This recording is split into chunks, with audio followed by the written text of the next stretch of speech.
بسم اللہ الرحمن الرحیم۔ السلام علیکم ورحمۃ اللہ وبرکاتہ۔ کیا یہ رمضان المبارک جو 2024 میں آ رہا ہے یہ آخری رمضان المبارک ہوگا؟ آسمان سے زوردار دھماکہ ہوگا اور جو لوگ رسول پاک صلی اللہ علیہ وآلہ وسلم کے بتائے گئے ان کلمات کو پڑھے گا وہی زندہ بچے گا۔ ان کلمات کا جاننا تمام مسلمان بھائیوں کے لیے لازمی ہے اور رمضان المبارک کے آنے سے پہلے تفصیل جاننا ضروری ہے۔ رسول اکرم صلی اللہ علیہ وآلہ وسلم نے اپنی امت پر آنے والے ہر قسم کے فتنوں کے بارے میں نہ صرف خبردار کیا بلکہ مستقبل میں رونما ہونے والے اہم واقعات کے بارے میں بھی آگاہ کیا ہے، خاص کر ظہور امام مہدی اور خروج دجال سے متعلق احوال و واقعات کو تفصیلاً بیان کیا ہے، یہاں تک کہ حق و باطل کے ان دونوں اماموں یعنی حق کے امام حضرت امام مہدی اور کفر کے امام دجال کے ظہور و خروج سے ماقبل کے حالات کو بھی قدر تفصیل سے بیان کیا ہے اور کچھ نشانیاں خصوصی طور پر بیان کی ہیں تاکہ کسی ان پڑھ جاہل مسلمان کو بھی حق و باطل کی پہچان میں کسی قسم کا شک و شبہ نہ رہے۔ صحابہ کرام رضوان اللہ تعالی اجمعین کی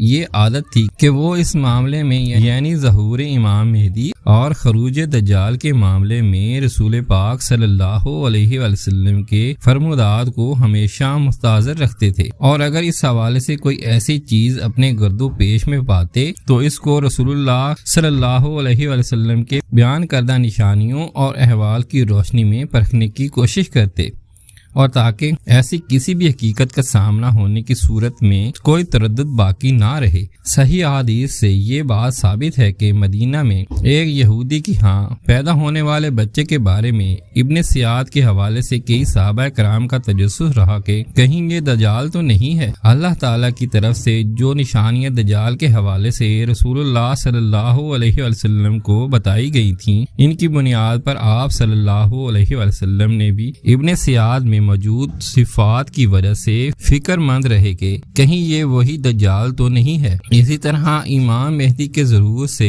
متعلق بیان کی گئی احادیث کے بارے میں سلف کا یہ طریقہ چلا آ رہا ہے کہ وہ اس کے متعلق نشانیوں کو ہمیشہ اپنے سامنے رکھتے ہیں کہ تاکہ حضرت امام مہدی کے ظہور کے وقت حق و باطل کے درمیان ہونے والے مارکے میں حق کے ساتھ کھڑے ہوں اور باطل ان کو دھوکہ نہ دے سکے۔ حضرت امام مہدی کے ظہور سے ماقبل قریب ترین نشانیوں میں سے ایک رمضان المبارک میں ایک زوردار آواز کا سنائی دینا، چاہے وہ چیخ کی صورت میں ہو یا دھماکے کی صورت میں، اور یہ ہوگا کہ نصف رمضان کی رات یعنی 15ویں شب کو اور وہ جمعہ کی بھی شب ہوگی۔ اس طرح اس رمضان میں سورج گرہن کا ہونا، آسمان پر ستون کی مانند کسی چیز کا روشن ہونا، اور سب سے بڑھ کر اس رمضان میں ملک شام میں سفیانیوں کی جانب سے مسلمانوں کا قتل عام کرنا وغیرہ، یہ عجیب اتفاق ہے کہ اس رمضان المبارک میں دنیا کے اکثر علاقوں بشمول حرمین شریفین سمیت جمعہ کی شب 15ویں شب ہوگی۔ یہ بات بھی اپنی جگہ درست ہے کہ یہ پہلا موقع نہیں ہے کہ رمضان المبارک میں جمعہ کی شب 15ویں شب ہو، اور یہ بات بھی ذہن میں رہے کہ کسی بھی ایسے اتفاق کے بارے میں حتمی طور پر نہیں کہا جا سکتا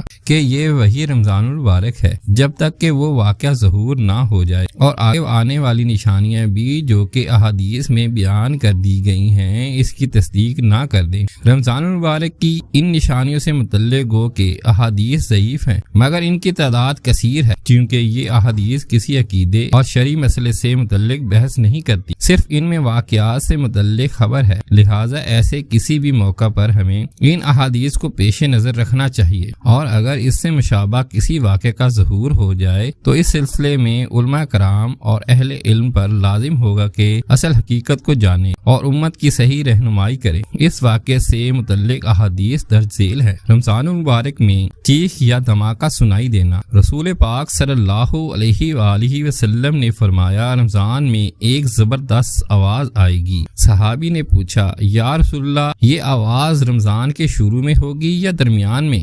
یا آخر میں؟ آپ صلی اللہ علیہ وسلم نے فرمایا جب نصف رمضان میں جمعہ کی رات ہوگی تو آسمان سے ایک زوردار آواز آئے گی جس سے 70,000 یعنی بے شمار لوگ بے ہوش ہو جائیں گے اور 70,000 اندھے ہو جائیں گے اور 70,000 بہرے ہو جائیں گے۔ ایک اور روایت کے مطابق 70,000 راستہ بھٹک جائیں گے اور 70,000 لڑکیوں کی بکارت زائل ہو جائے گی۔ صحابہ اکرام رضی اللہ تعالی عنہم نے دریافت کیا ہے کہ رسول اللہ صلی اللہ علیہ وسلم تو آپ کی امت میں سے اس آواز سے محفوظ کون رہے گا؟ آپ رسول اللہ صلی اللہ علیہ وسلم نے فرمایا جو اس وقت اپنے گھروں میں رہے، سجدوں میں گر کر پناہ مانگے اور زور زور سے تکبیریں کہے۔ پھر اس کے بعد ایک اور آواز آئے گی، پہلی آواز جبرائیل کی ہوگی اور دوسری آواز شیطان کی ہوگی۔ پھر فرمایا کہ واقعات کی ترتیب یہ ہوگی کہ آواز رمضان میں ہوگی، دراصل جنگ کی گن گرج یا شور شرابہ ہوگا جو کہ شوال کے مہینے میں ہوگی، اور ذی القعدہ میں قبائل عرب بغاوت کریں گے،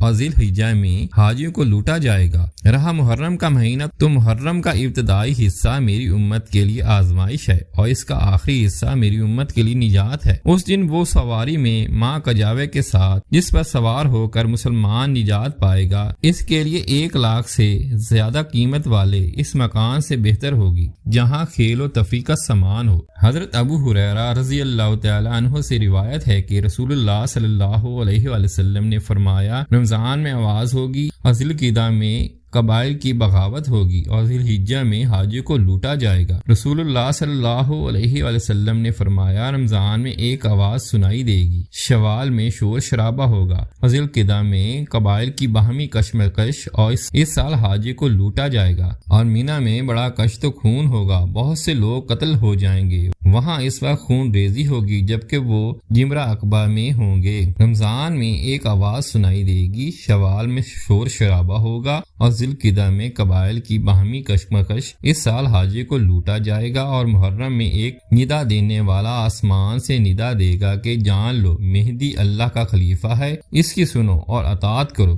حضرت عبداللہ بن مسعود رضی اللہ تعالیٰ عنہ سے روایت ہے کہ رسول اللہ صلی اللہ علیہ وسلم نے فرمایا اگر رمضان میں چیخ سنائی دے گی تو شوال میں شور شرابہ ہوگا اور ذی القعدہ میں قبائل کی بغاوت ہوگی اور ذی الحجہ میں خون بہے گا۔ محرم کا مہینہ تو کیا ہی مہینہ ہوگا۔ ہم نے پوچھا کہ یا رسول اللہ صلی اللہ علیہ وسلم یہ چیخ کیسی ہوگی؟ آپ صلی اللہ علیہ وسلم نے فرمایا 15 رمضان المبارک جمعہ کی رات کو ایک چیخ یا دھماکہ ہوگا جو سونے والوں کو بیدار کر دے گا، کھڑے ہونے والوں کو بٹھا دے گا۔ شریف زادیاں اپنی خلوت گاہوں سے جمعہ کی رات کو نکل آئیں گی۔ اس سال زلزلے کثرت سے آئیں گے۔ جب تم جمعہ کے دن فجر کی نماز پڑھ لو تو اپنے گھروں میں داخل ہو کر دروازے اور کھڑکیاں بند کر لینا، اپنی چادریں اوڑھ لینا، اپنے کان بند کر لینا، اور جب تمہیں چیخ کا احساس ہو تو اللہ کے سامنے سجدہ ریز ہو جانا اور یہ پڑھنا سبحان القدوس، پاک ہے وہ ذات جو نقائص سے پاک ہے، ربنا القدوس، ہمارا رب جو نقائص سے پاک ہے۔ تو جو ایسا کرے گا وہ نجات پائے گا اور جو ایسا نہیں کرے گا وہ ہلاک ہو جائے گا۔ رمضان میں روشن ستون کا ظاہر ہونا۔ رسول اللہ صلی اللہ علیہ وسلم نے فرمایا رمضان میں آسمان پر چمکتے ستون کی مانند ایک علامت ظاہر ہوگی، شوال میں بلائیں ہوگی اور ذی القعدہ میں ہلاکت اور ذی الحجہ میں حاجی کو لوٹا جائے گا۔ محرم کا مہینہ تو کیا بات ہے محرم کے مہینے کی، اس حوالے سے بہت ساری روایات اور بھی آئی ہیں۔ رمضان میں خلاف توقع سورج گرہن کا ہونا۔ محمد بنی علی رحمہ اللہ کا قول ہے کہ ہمارے مہدی کی 2 نشانیاں ہیں جو زمین و آسمان کی تخلیق سے لے کر آج تک نظر نہیں آئیں۔ رمضان کی پہلی رات چاند کو گرہن لگے گا اور 15 رمضان کو سورج کو گرہن لگے گا، اور جب سے اللہ نے زمین و آسمان کو پیدا کیا ہے ایسا نہیں ہوا۔ یہ بات حقیقت ہے کہ سورج گرہن ہمیشہ چاند کے شروع کی تاریخوں میں ہوتا ہے، جبکہ چاند گرہن ہمیشہ ایام بیض یعنی 13 اور 15 تاریخ کو ہوتا ہے، لیکن ظہور مہدی سے ماقبل رمضان میں یہ ترتیب بدل جائے گی۔ ظہور مہدی سے قبل سفیانی کا خروج، اہل شام کا قتل عام۔ امام زہری رحمۃ اللہ علیہ فرماتے ہیں کہ تمہیں سفیانی کے خروج کے دوران آسمانی علامت نظر آئے گی۔ ولید سے روایت ہے کہ آخر زمانے میں سفیانی کے ہاتھوں ہم اہل دمشق پر رمضان کے دنوں میں مصائب کے پہاڑ ٹوٹتے دیکھیں گے، بس لوگوں کی کثیر تعداد رمضان کے مہینے میں ہلاک ہوگی۔ دمشق کی طرف اس سفیانی کا ظہور ہوگا، اس کے ساتھ قبیلہ کا قلب لوگوں کی اکثریت ہوگی، لوگوں کا خون بہانا اس کی خاص عادت ہوگی، یہاں تک کہ حاملہ عورتوں کے پیٹ چاک کر کے بچوں کو ہلاک کر دیا جائے گا۔ وہ جب حضرت مہدی کے خروج کی خبر سنے گا تو ان سے جنگ کرنے کے لیے لشکر بھیجے گا۔ ان روایات کے علاوہ بھی ظہور مہدی سے قبل رمضان المبارک میں مختلف نشانیوں سے متعلق کثیر روایات آئی ہیں جو کہ ہمیں غور و فکر کی دعوت دیتی ہیں۔ لہٰذا اسلامی ملک شام میں مسلمانوں کا قتل عام کس بات کی طرف اشارہ کر رہا ہے؟ شام کے موجودہ صدر کا قبیلہ کلب سے تعلق رکھنا کیا معنی رکھتا ہے؟ کیا سفیانی کا ظہور ہو چکا ہے؟ اس حوالے سے قطعی طور پر کوئی بات نہیں کہی جا سکتی، کیونکہ اصل معاملہ تو اللہ علیم و خبیر کے ہی علم میں ہے۔ بہرحال علماء کرام کو اور خاص کر احادیث کا علم رکھنے والے اہل علم کو ان واقعات کی طرف توجہ کرنی چاہیے اور آنے والے حالات پر بھی گہری نظر رکھنی چاہیے تاکہ یہ امت مسلمہ باطل کی ہم نوائی سے بچ سکے اور حق کو پہچان سکے۔ السلام علیکم ورحمۃ اللہ وبرکاتہ۔